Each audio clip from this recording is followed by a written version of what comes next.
আজ আমি আমার জীবনসঙ্গী সম্পর্কে আপনাদের কিছু বলবো। আমার স্বামীর ইদানিং ডেটিং অ্যাপে থাকার কথা আমি জানতে পারি এবং জানার পরে আমার মনটা খুব ভেঙে পড়ে। আমি হতবাক হয়ে যাই, কারণ আমাদের বিয়ে ছিল দীর্ঘদিনের ভালোবাসার ফসল। আমি আরও জানতে পারি সে প্রায় রিলেশন অ্যাডভাইস ফোরামে যাতায়াত করে, যদিও সেটি অন্য নাম ধারণ করেই করে।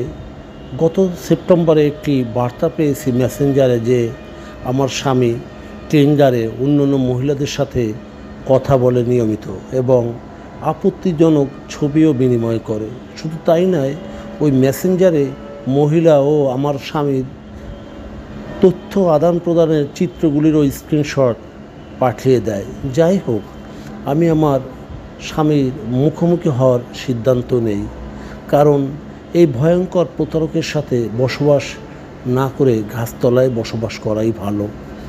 আমি নিশ্চিত সে আগে থেকেই খারাপ। মূলত আমার সাথে সে প্রতারণা করেছে এবং এক সন্ধ্যায় আমাদের এক ভয়ানক পরিস্থিতি তৈরি হয়েছিল, যার ফলে আমার দিক থেকে সকল আত্মীয় স্বজন সেই পরিস্থিতি শান্ত করতেও এসেছিল, কিন্তু পরিবর্তে আমার ভাই আমার স্বামীকে ঘুষি মেরে বসে এবং এটি আরও বেড়ে যায়। আশেপাশের লোকেরা পুলিশকেও ডেকেছিল এবং আমার স্বামীকে কিছু জিনিসপত্র প্যাক করতে এবং কিছু দিনের জন্যে সেপারেশন বা আলাদা থাকতে বলা হয়। আমরা তাৎক্ষণিক আলাদা হয়েও ছিলাম।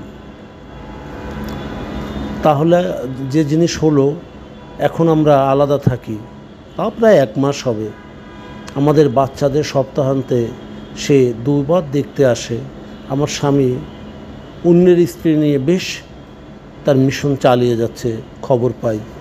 তবে কয়েক বান্ধবীর পরামর্শে আমার ইদানিং মনে হয় তাকে সংশোধন হওয়ার সুযোগ দেয়া যেতে পারে। আমিও ভয় পাচ্ছি যে ও যতই দূরে থাকবে ততই মেয়েদের প্রতি আকৃষ্ট হবে।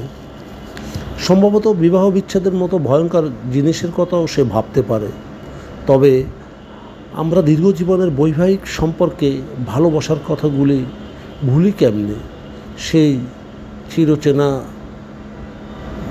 বন্ধন, ভালোবাসা, প্রেম একদিনের ছিল না সেগুলি।